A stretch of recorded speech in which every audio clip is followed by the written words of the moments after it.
go to sleep because that is because I know you can't fly. Yeah, I'm driving it, so I'm glad Yeah, I decided that. That would have been a yeah. mess. There is no need, but I'm so glad that you're here. And so many people do not know about this story. That's amazing. So we're going to come up in. Hey, everybody. Welcome to the Santita Jackson Show here on AM 950 Radio, the voice of progressive Minnesota. It's a joy to be with you as we are unpacking so many issues that are happening. We just saw Congresswoman Grijalva sworn in. She's the 218th vote needed to release the Epstein files. SNAP is still on pause. Uh, we have a lot to talk about. And, you know, there's a story, though, with all of these stories that are in the bright lights. There's a story that really has flown under the radar, and it's just shameful. It's shameful because it is so consequential. South Africa has really stood tall in defense of Palestinians. A lot of that is it's historical because they really do understand apartheid, but they also had a lot of support from the Palestinian community when they were fighting apartheid. And so they have returned their support in full measure. And yet we're now surrounded in this country by some of the most prominent and powerful people in our nation are South Africans who came out of the South African apartheid era. Peter Thiel, who's from Southern Africa. Believe me, it wasn't just South Africa, it was Southern Africa. It was the frontline states like Namibia, which is where Peter Thiel is from. But Elon Musk, no one has really sat them down to interview them, to ask them about the impact of growing up in an apartheid state. Isn't that interesting? So now we have L. Brent Bozell, the third. He is President Trump's pick to be the American ambassador to South Africa. And yet, when he was in his Senate hearings, he had some very, very unsettling, disturbing responses to basic questions about the rights of Black people in the United States of America. He had some very interesting and disturbing responses to whether we should just have a whites only policy in terms of immigration. So, what do you think, everybody? What do you think? What do you think? I think we're getting a little bit of an echo, Michael. And I have got uh, tremendous journalist from the Electronic Intifada. And I've been reading your works in The Nation and other places for years, but I'm so glad to have you here right now because I have so much respect for the work that the Electronic Intifada does. In fact, I read you. You're among my go tos every single day because you really give us information that really stays beneath the radar, but they are some of the most consequential stories of our time, like this story about L. Brent Bozell III. Welcome to the show, Michael Brown. Thank you so much for having me. Oh, thank you. Well, Michael, help me to understand. Um, Sure. who is L. Brent Bozell III? He is a right-wing media activist who has been doing this work for decades. He is not a diplomat, and yet he is being appointed to be the ambassador to South Africa. And I think he got on a lot of people's radars with the nomination hearing on October 23rd when Senator Chris Murphy of Connecticut, asked him a couple of questions.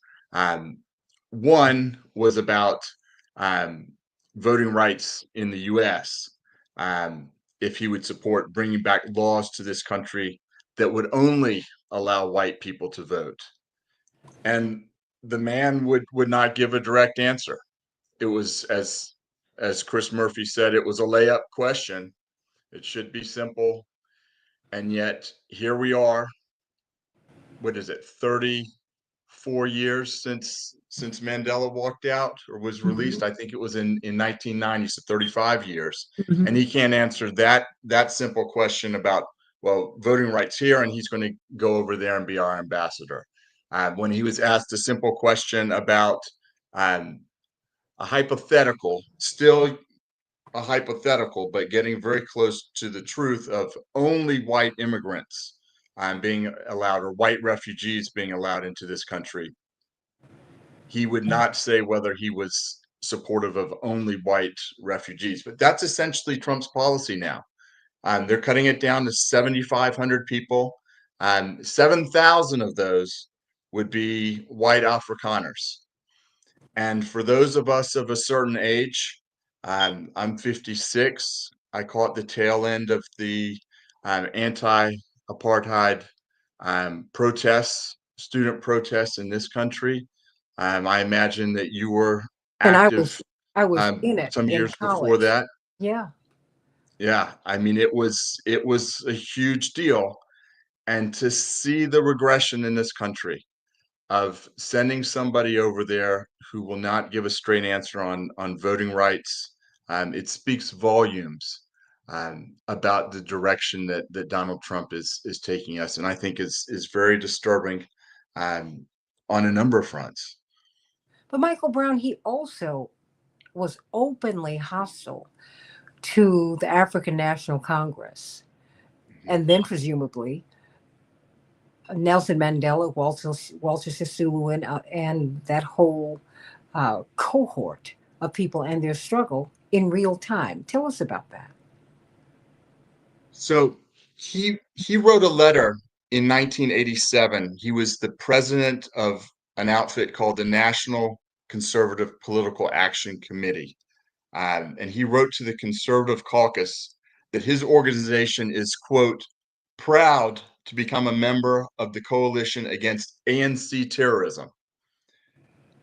And it really reminds me in a lot of ways of the language that we hear around Gaza. They didn't want uh, in South Africa or in Gaza, they didn't want nonviolent demonstrations. They didn't want diplomatic efforts. All of this was sanctioned. And when people turned to violence, they also wanted to sanction that. So really you leave people with very few alternatives. If you sanction everything as they did in South Africa and as they did with Palestinians, the question is, what do they want South Africans, Black South Africans, to do? What did they want them to do? What did they want Palestinians to do? They want them to sit on their hands like good little boys and girls and not rock the boat, not call for their freedom, not agitate for it, not take steps to get there. And 35 years later, the similarities that we see between the struggle against apartheid in South Africa and the struggle against apartheid as Palestinians face it Mhm. is extremely similar. Um, I was really struck actually in the hearing that Senator Mike Lee of Utah um, said that he opposed the notion that Israel is practicing apartheid, um, and that South Africa was saying that they were practicing apartheid, that the Israelis were, as if he knows better than South Africans what apartheid looks like, what they endured. Particularly when somebody like Archbishop Tutu was very outspoken on this. Mhm. In his final years, he was a courageous voice that said he was appalled at the things that he saw when he went to the occupied West Bank. We're talking with Michael Brown of the Electronic Intifada about L. Brent Bozell III, the Trump administration's pick to be the ambassador to South Africa. Did you know this at all? Did you know that when asked about whether Black Americans should be able to vote, he refused to answer? He said, I'm here. What did he say, Michael Brown? That I'm here to answer questions relevant to South Africa, not my personal opinions, domestic He policy. he didn't want to give a personal opinion. He just wanted to defer to Trump, and that Trump sets the policy, and he's just there to enact it. Um, but I think with such an important appointment, um, and with so much tension now between South Africa and the U.S. Um, South Africans are going to look to it and say, what kind of man is he sending over that can't make a simple statement about the franchise for all South Africans? Um, this was surprising to me, and I think it was surprising to many of the senators in the room that on such a straightforward question, he did not feel comfortable enough to give his own personal view. And I think it speaks to a form of intimidation that Trump exercises over his appointees, and that they don't want to in any way rock the boat or seem to go against um, anything that he might think. And it's very disturbing that you don't have any sort of independent thought, any willingness to express a very simple view. In 2025, we should be well beyond this. But how is this tied to Gaza? Because he was quite vocal in his support of Gaza and quite um, quite forward about making South Africa pay for supporting the Palestinians. Can you speak to that? Well, again, Mike Lee was one of the questioners, and stated, quote, what South Africa did in leading the charge against Israel in the International Court of Justice was an injustice. Or that was his response to him, saying it was an injustice. They both referred to it that way. Um, he was also on the record, Bozell was, from 2023, spreading lies about what happened on October 7th. And some of these things are very disturbing to speak about and are deeply troubling. And I have a hard time even raising them. But there was an accusation that Palestinians on that day beheaded 40 Israeli babies, Yes. which was not true. There were no babies that were beheaded. Um, and that story gradually came out. CNN had to apologize. Um, the President Joe Biden, the White House eventually walked that back as well. But these are very disturbing things, and Bozell has not corrected that letter. He is a strong supporter of Israel being able to do no wrong. He has praised an op-ed um, disparaging any right for Palestinians to a homeland. Um, and so as I look at it, it's the sort of thing that we see on the far right, that they're not willing to extend um, any semblance of freedom or of equal rights to Palestinians living in Gaza or the West Bank. It's permanent occupation. There's a lot of talk these days about the ceasefire, and people on the left should just be quiet. Aren't you happy now that there's a ceasefire?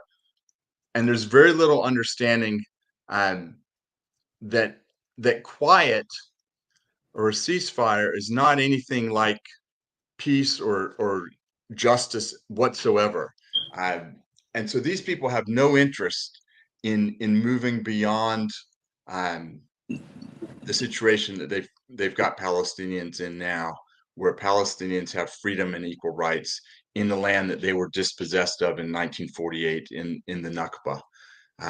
And so I think he's a true believer as far as Israel goes, and we're seeing that increasingly with some of the fights that are going on in the Republican right, that they are simply unwilling to extend those rights to Palestinians, and Trump is as well.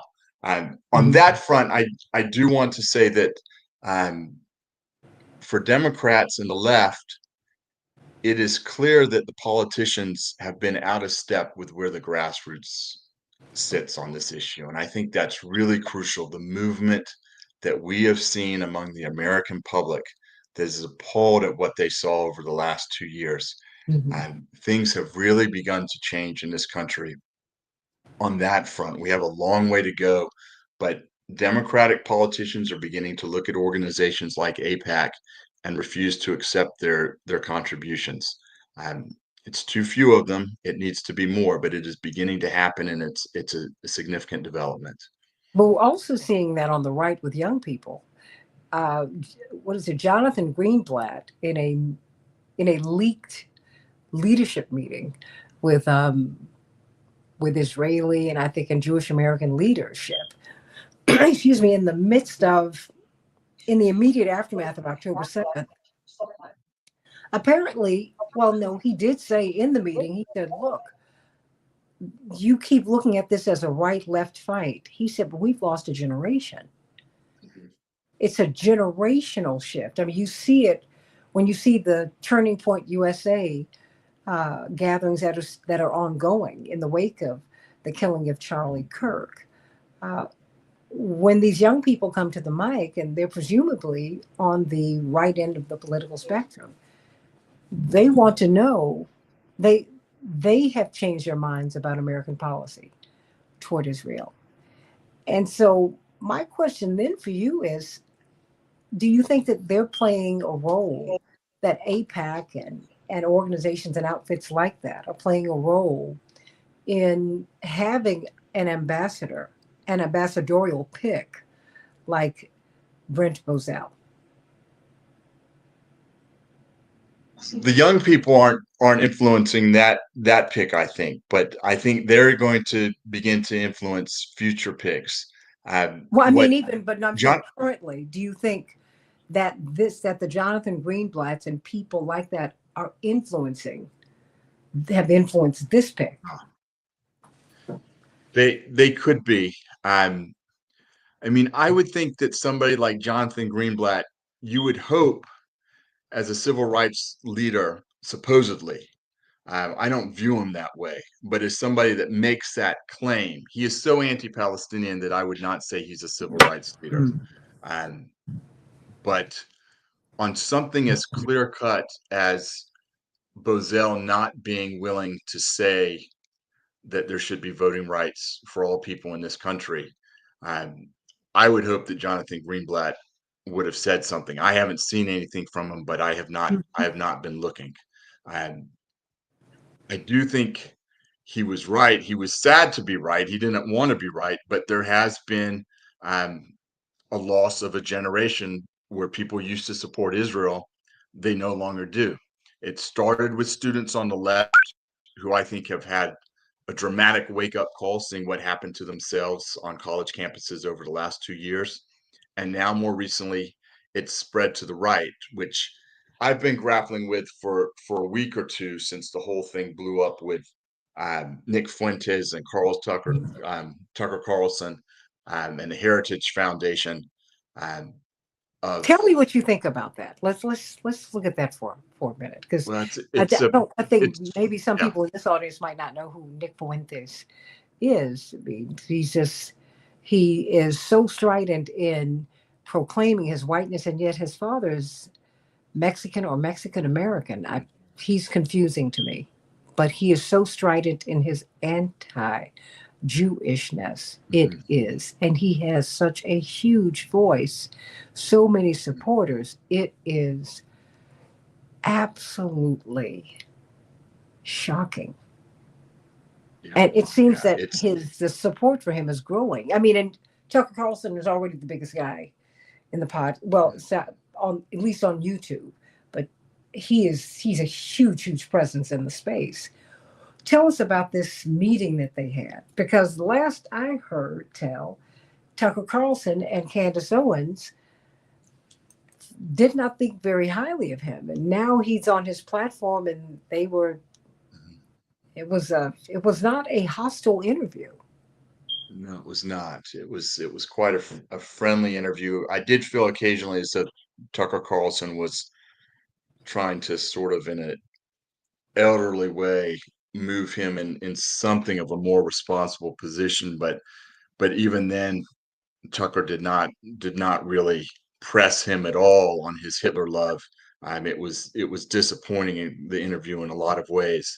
Um, so this was an interview in October that Tucker did with Nick Fuentes, um, and after it happened, Kevin Roberts, who's the president of the Heritage Foundation, defended Tucker for doing the interview. Mhm. And then it really blew up with right wing commentators like Ben Shapiro weighing in and quite meticulously going through um, the racism and anti-Semitism and the misogyny of Nick Fuentes. Um, I am not a fan of Ben Shapiro whatsoever. I find his remarks about Palestinians to be disgusting, that Arabs like to blow things up and live next to garbage, that he said years ago. His whole career has been built around lambasting Palestinians. So it's a very curious thing where you have Nick Fuentes, who's raising questions about U.S. support for Israel, um, but is in a very general way a hater of all sorts of people in the U.S. Um, lining up Everybody. against Ben Shapiro, and they've been going at it for 9 years since Fuentes was apparently 18 years old, um, and Ben Shapiro pushing back, and yet bearing in mind all of the nastiness that Ben Shapiro brings against Palestinians. And so I'm curious to see how it shakes out. Um, I think Tucker was right to try and push Nick Fuentes that you can't simply say the Jews, that this is not a monolithic community, that yes, there are some people in the Jewish community that are strongly supportive of Israel, but there are others, the Jewish Voice for Peace and other groups, that have profound concerns about what Israel is doing to the Palestinians. So some of what Tucker tried to do, I think, was a positive, um, but I think overall, I have profound concerns about where Nick Fuentes is coming from.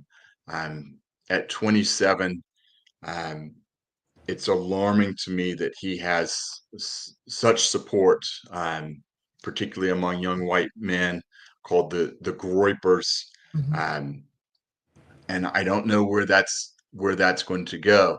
It's interesting to see um, conservative senators, Ted Cruz pushing back.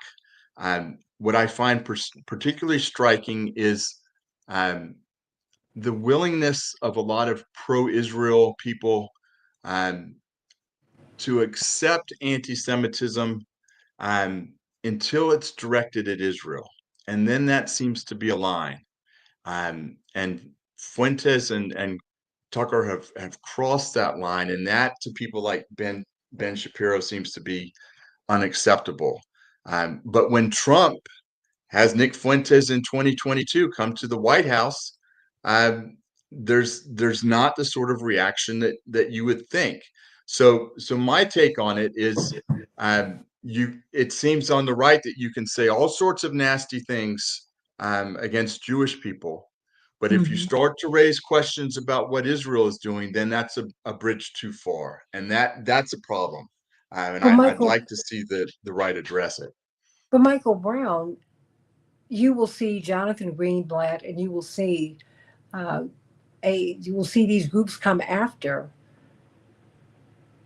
They come after people who are even mildly critical of Israel, Mhm. but they did not say a word about Nick Fuentes meeting with President Trump. They said nothing. I mean, They look at did not. the Mamdani Watch that the Anti-Defamation League has set up. Um, Yeah. they are going to monitor incredibly closely what Mamdani does. This is a man um, who supports equal rights and freedom for Palestinians, which is not anti-Semitic, and yet they are trying to make it out as though it's a great sin, and that he thinks that there should be real measures taken against Netanyahu, who, after all, at the International Court of the ICC, the International Criminal Court, they have brought charges against him for war crimes. Um, so I think Mamdani is completely right to do that. Um, my understanding of exit polls was that he had 31 to 33% Jewish support, which is not great, but it's not bad. Um, he has gone out of his way to express opinions that are welcoming to all New Yorkers, and I think has been a real shot in the arm to young people who are struggling with cost of living issues and are excited about him. and excited about what he wants to offer to New York. But we have billionaires that want to shut that down. We have politicians in the Democratic Party that are very alarmed about Mamdani and what he has to offer. And I think um, instead they should be embracing the excitement that he galvanized in young people. They had tremendous turnout. I mean, it's still low, I would say, but it's much higher than they have in usual elections. So the Mhm. Democratic Party should be thrilled about this, but they seem to be running for cover.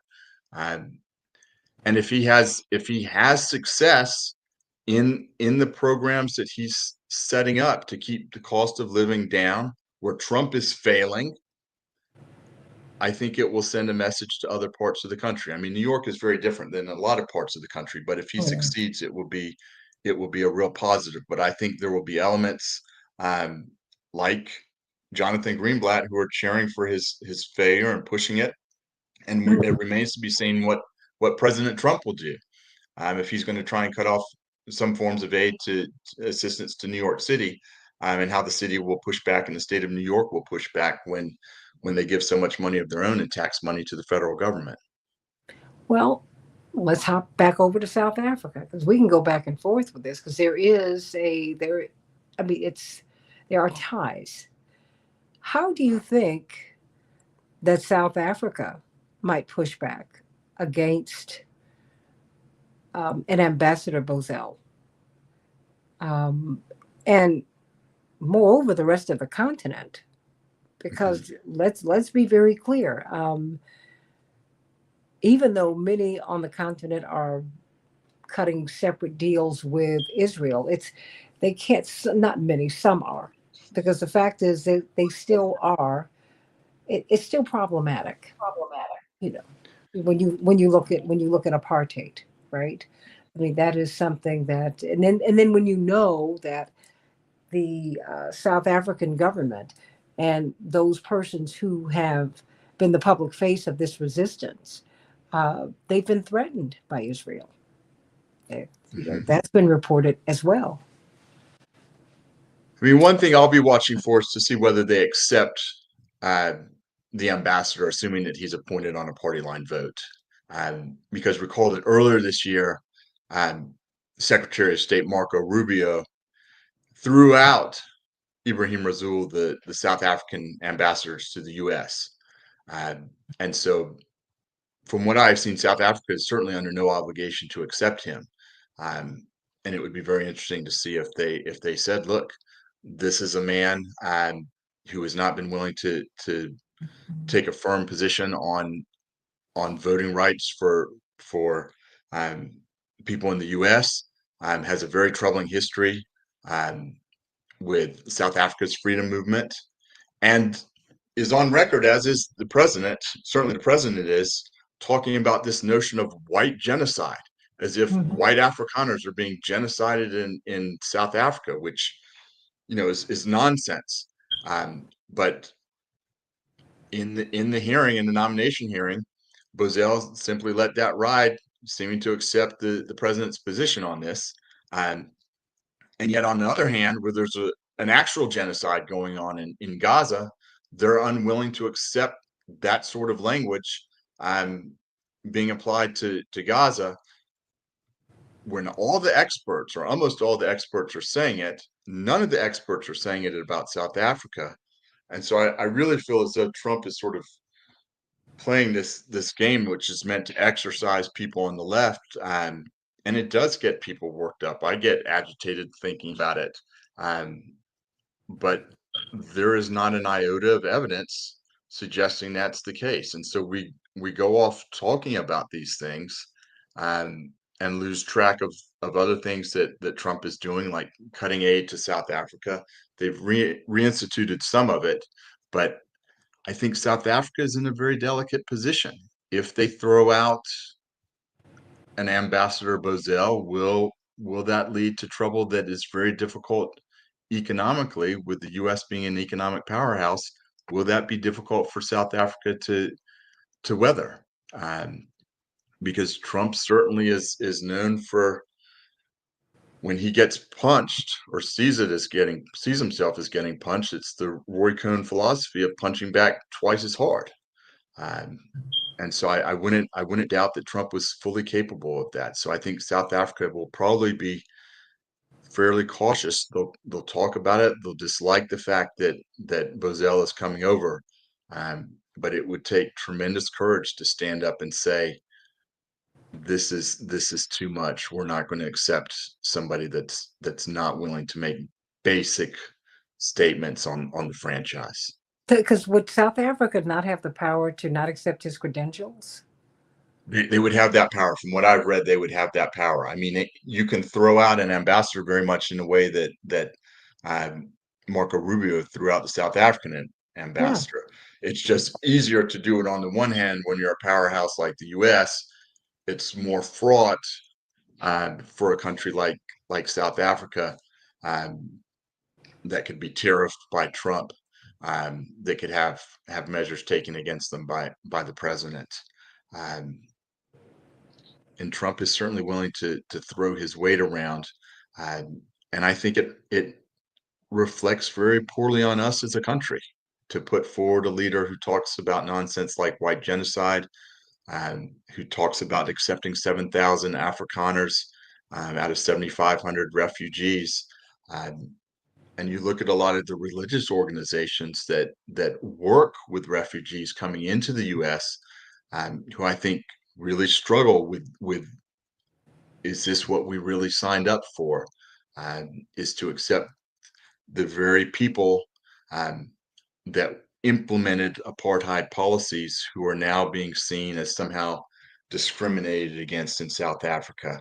Um, when there are refugees that have been going through a process, Trump talks about the process, adhere to the process, and yet when it comes to white South Africans, he's put them at the front of the line. Help me to understand the kind of pressure that should he become the ambassador, or well, certainly they plan to. I mean, South Africa is too consequential not to have an ambassador, to have that outstanding. What kind of pressure had, does he plan to apply over the South African case, charging the Israelis with genocide? What does he plan to do? What could he do as ambassador? That's a good question of how he'll proceed.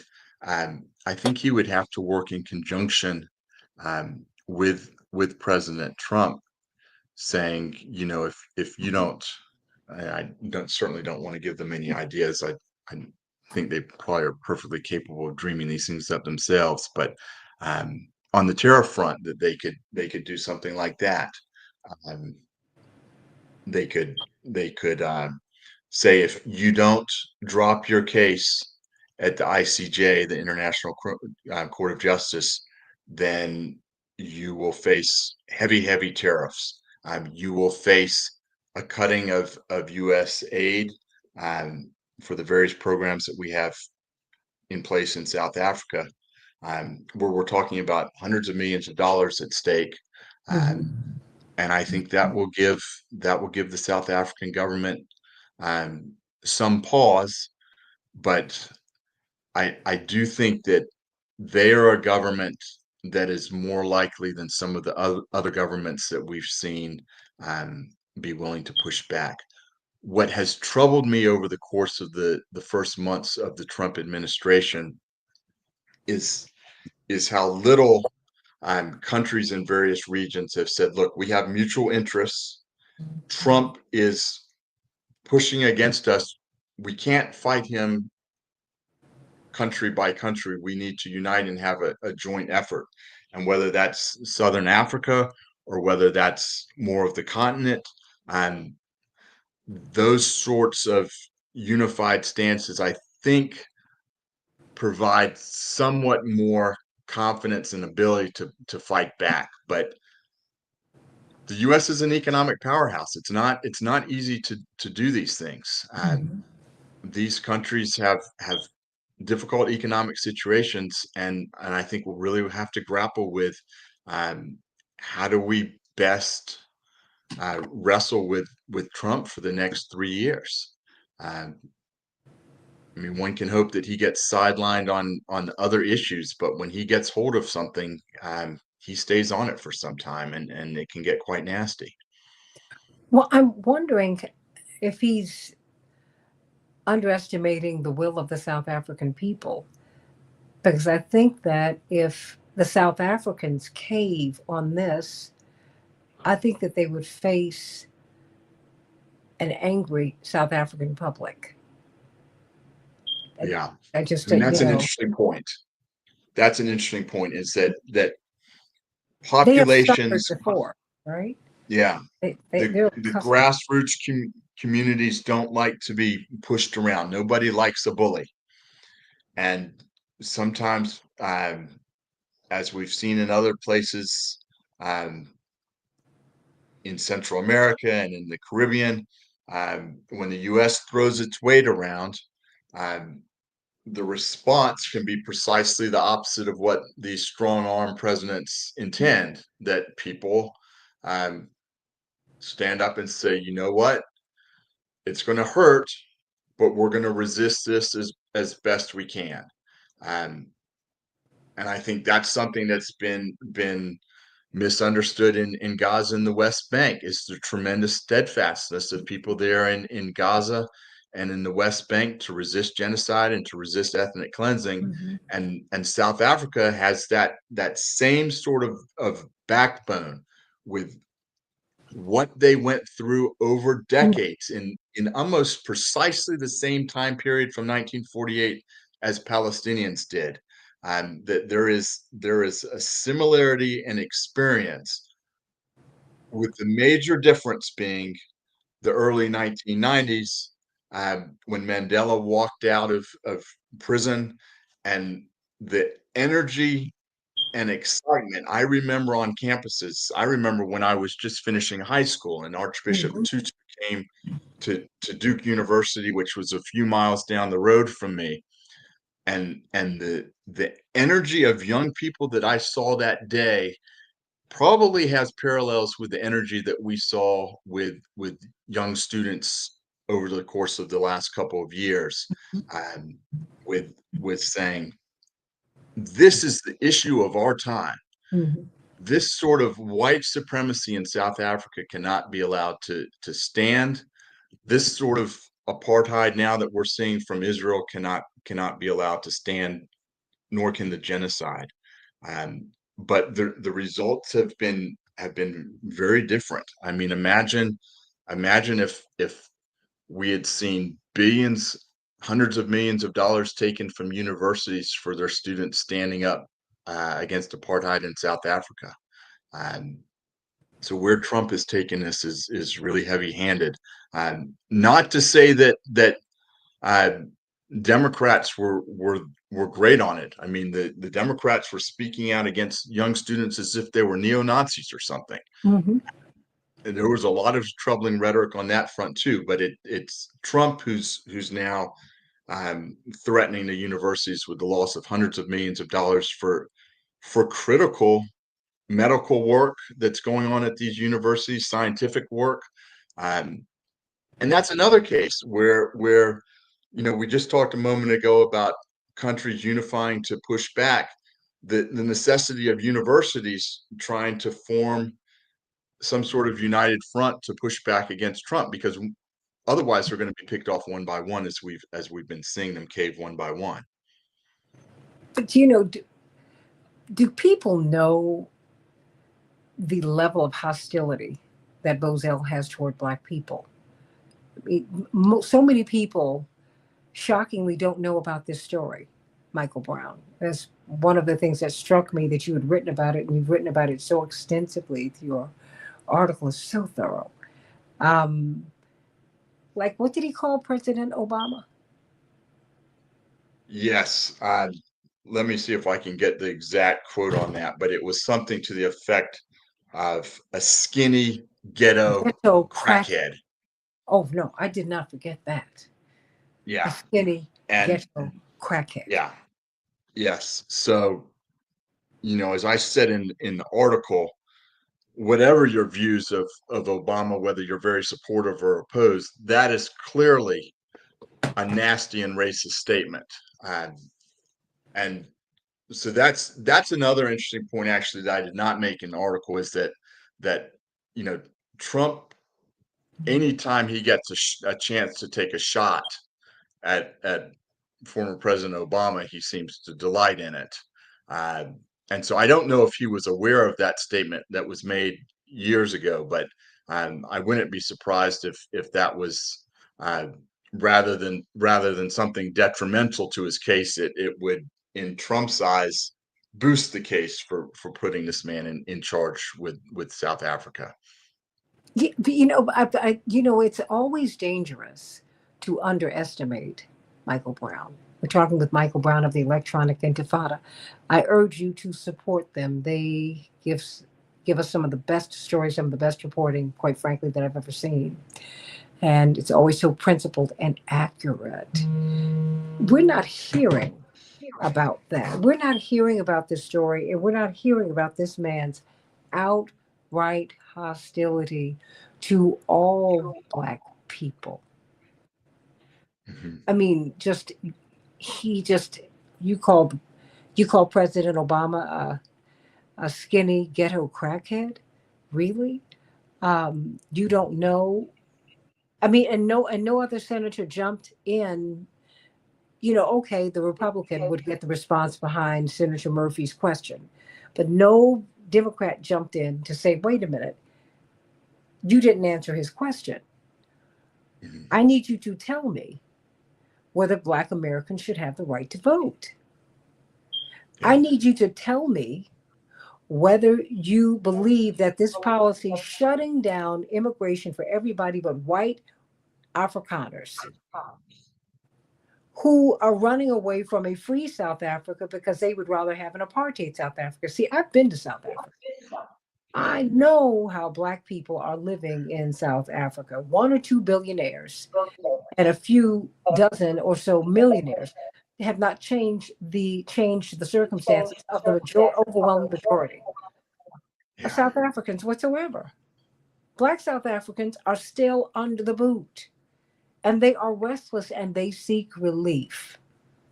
Mhm. You got to help me to understand how. And this is a South Africa that I don't think that people understand how tuned in people are politically. They are very, very, very deeply affronted by what happened to Gaddafi on the continent. So when President Obama went there, you remember when President Obama went there during this big Mhm. trip, which should have been a triumphant trip for him. He had to cut it short. You remember that, Michael Brown? He had to cut it short because he was facing protests. I mean, Black South Africans and South African freedom fighters, they're a different sort. you know, Mhm. it's just, and so I need you to help me to understand what it is that we are looking at, because this guy is so flagrantly hostile, and maybe his nomination won't make it. But the president has shown us the mindset of the person who he would send. What I think is what is more unsettling is who he might offer up next if Bozell doesn't make it through. Someone who philosophically I believe would be the same. He wouldn't have the digital footprint. Mhm. So what does this say? I mean, because is this about Black South Africa or is this about Gaza or both? And I think it involves both of them. That he had two for one. He had somebody that um, was going to support his white supremacist policies on South Africa, and was also going to be a staunch supporter of trying to stick it to South Africa over their support for the Palestinians in Gaza. So Trump sees it as a win.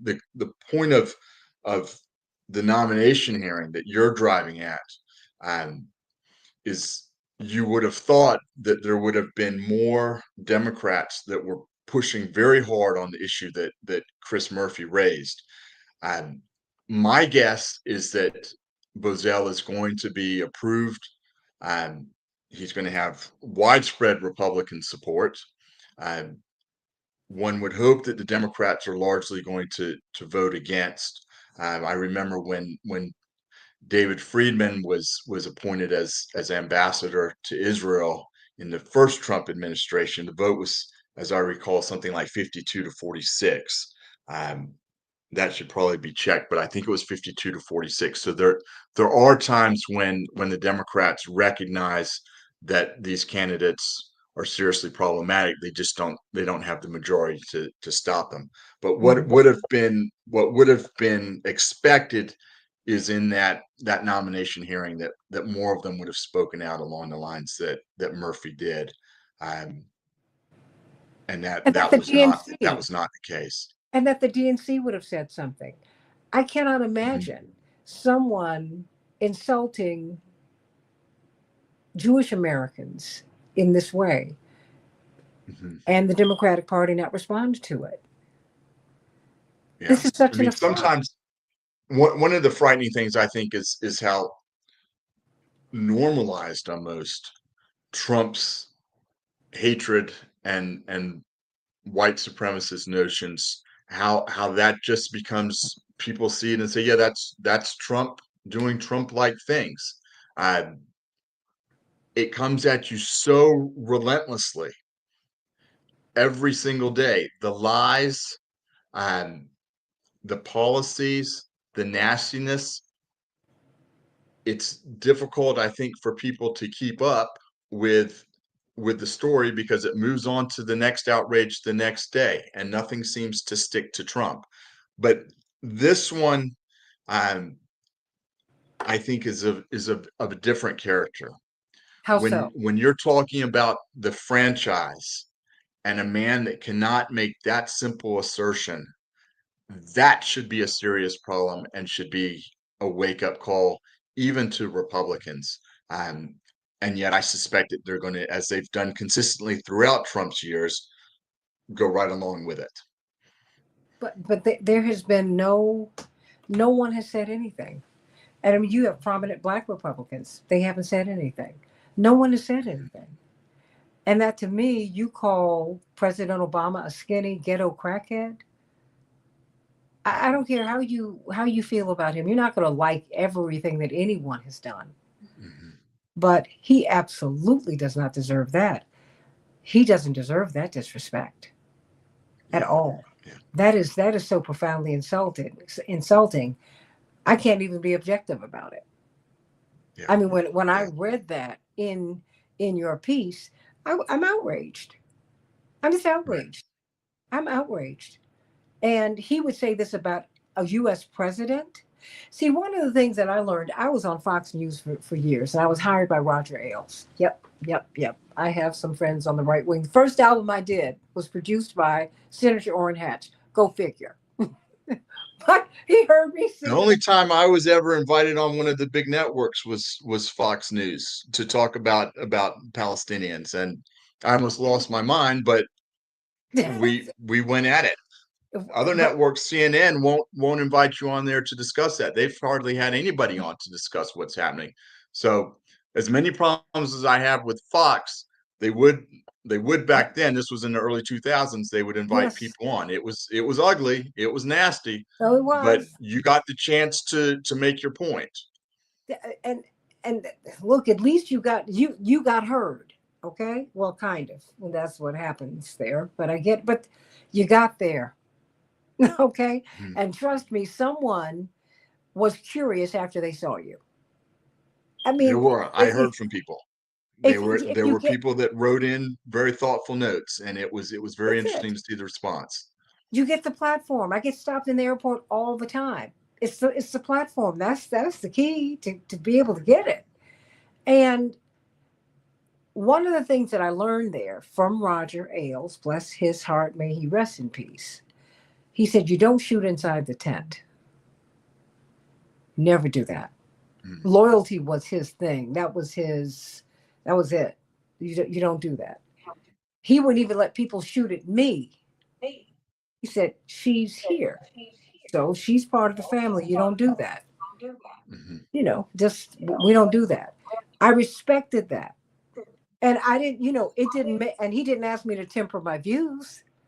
He really didn't, but I grew up in public, so I don't really jump out here because I'm clear that friends can be foes and foes can become friends. So, you kind of, don't get too far over your skis on this because you're gonna break both kneecaps. Don't do that. Okay. But I'm trying. People change, and we have to be open to that. You have to be open and you have to give people space, right? But I'm just Mhm. saying here, just as Americans and as someone who's going to represent America on the continent that everyone knows, 70% of Africans are under 18, Michael. Mhm. They say that the 22nd century will be the century of the African. We're Mhm. headed in that direction. As big as China is right now, their population is not growing. When they limited how many children you could have, they took a real hit on that. The population that's growing in the world, it's Africa, and it's the richest continent. You gotta watch that. So I'm just saying, but just as a human being, this is not a good look for America. Right. It's a horrible look. And what is so stunning to me is that yours is the only outlet that gave such extensive reporting on this. So, I mean, my hat goes off to the electronic intifada for this. And so everything that you do, that, Thanks. We are very meticulous in our fact checking. The work that all of my colleagues do, and the time that we put into making sure that we can back up what we say, um, is detailed, and, as I say, meticulous. I do want to get back quickly to a point that you made about young people on the continent. yes. Um, those people, um, who may have looked to the U.S. as a place that they wanted for um, graduate school education, Hmm. and then to come back to their various countries in Africa and teach there, or to do work there.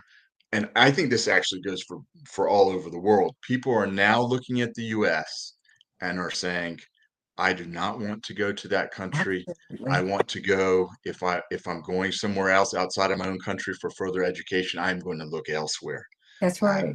And that, I think, um, will have very negative implications for the U.S.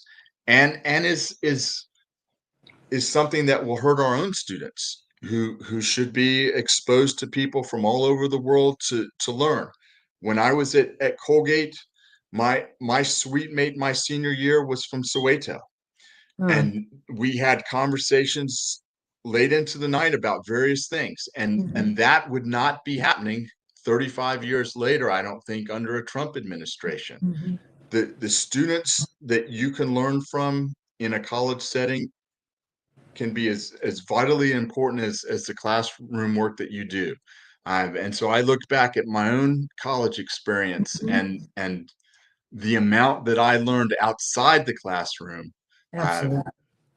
and that will be missing, and that's a real detriment to the university experience that I think that students over the course of the next few years they'll miss out. And Trump is responsible for that, and Hmm. university presidents should be uniting to push back more on that, um, in the same way that Democrats should be pushing back more vigorously on somebody like Bozell.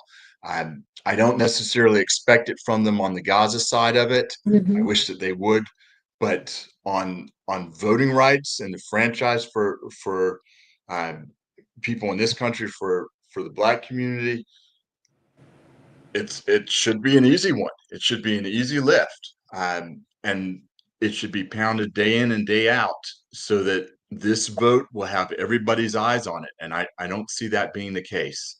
It's not happening Absolutely. yet.